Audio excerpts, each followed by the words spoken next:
The definition of sexy is having sexually appealing or interesting qualities, and the definition of classy is having qualities that make someone or something special and attractive. Clearly, the two words have very similar definitions.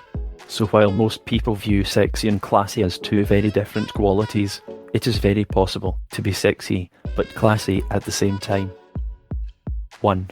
Don't bear it all. While it's important to be confident in your body, leaving something to the imagination can go a long way. Showing only one section of your body at a time is sexy and classy. For example, if you want to highlight your chest, cover up your legs and midriff, or if you're proud of your belly and want to show it off, wear an outfit that highlights your midriff but doesn't also expose your hips or chest. This rule applies to both men and women, as too much chest or leg on either sex can kill the class. 2. Create balanced looks. This means putting together outfits that focus on one sexy area. For women, this could mean revealing your legs in a flirty miniskirt or a pair of shorts, and wearing a top that has longer sleeves or a blouse that's not cut too low. You can then pair this look with a fitted jacket and a loose coat. A little black dress with a statement necklace or a simple pair of earrings is a timeless, classy look. For men, a balanced look could mean wearing a collared shirt that is slightly unbuttoned at the top, with an undershirt and formal-fitting pants, or a pair of long shorts and a simple t-shirt. Men should avoid exposing their chest hair, as this is neither sexy nor classy. 3. Be creative with colour. A great way to display confidence and sophistication is to come up with appealing colour combinations in your outfits.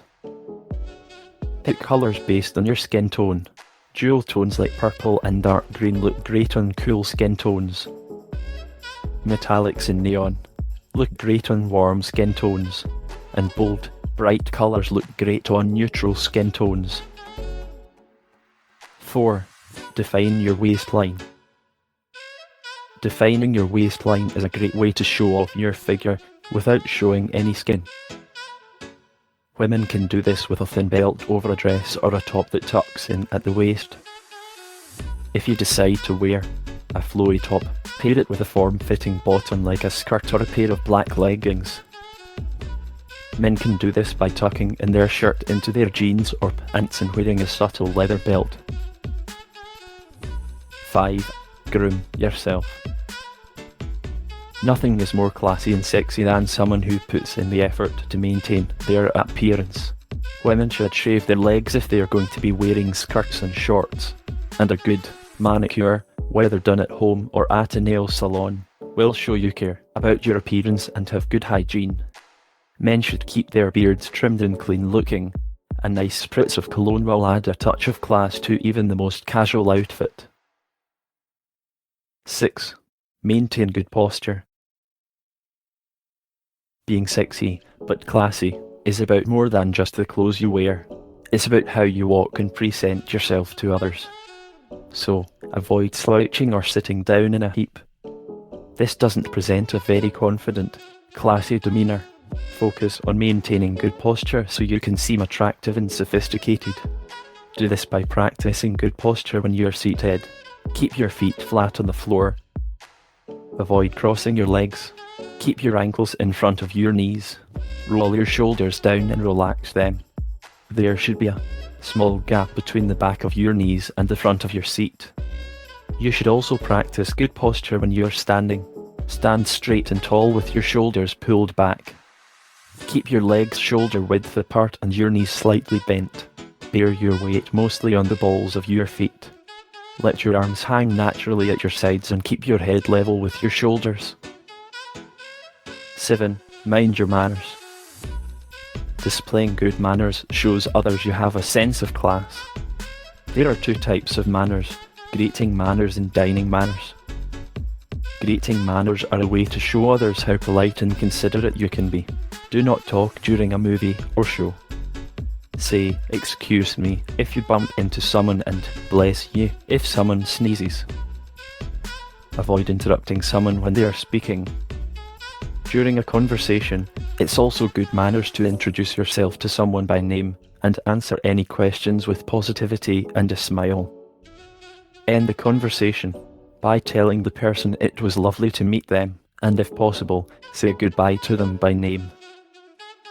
Dining manners are also sure signs of a class act. Always say please, thank you, bless you, and excuse me. Only start eating once the host has sat down at the table, and keep your mouth closed when you chew. Keep your elbows off the table and don't blow your nose or burp during dinner. Compliment the cook if you are a guest. 8. Don't create drama. This means not airing out your issues in public or creating a conflict with others. Avoid acting on impulse. Think before you act and focus on deflecting or discouraging drama between you and others. In the moment, try to downplay any drama and move on. This will show that you are able to handle any conflicts with grace. React later, in private, and discuss the issue directly with the person. Causing a scene will only lead to an awkward situation. Show how classy you can be by leaving the drama at home. 9. Flirt with confidence. Don't be afraid. Project self-confidence when you're flirting in person and over text. But don't be too forward or in your face. Try to strike a balance between friendly and easygoing. Look the person in the eye, give them a smile, and say hi or how's it going? Start the conversation with a compliment, like, oh, I love your cologne, or I really like your sunglasses. Once you find out their name in the conversation, use it often. It will make the other person feel acknowledged and singled out by you in a classy but sexy way. Avoid talking too much about yourself. Show genuine interest in the other person and ask them follow-up questions to keep the conversation going. End the conversation with a bit of mystery. The saying, leave them wanting more, rings true for flirting. Cut the chat short by saying, this has been fun, but I have to head out. Or, sorry to cut this short, but look at the time. I have to be going. Always say, goodbye, or I hope to see you again soon, so the conversation ends on a classy note.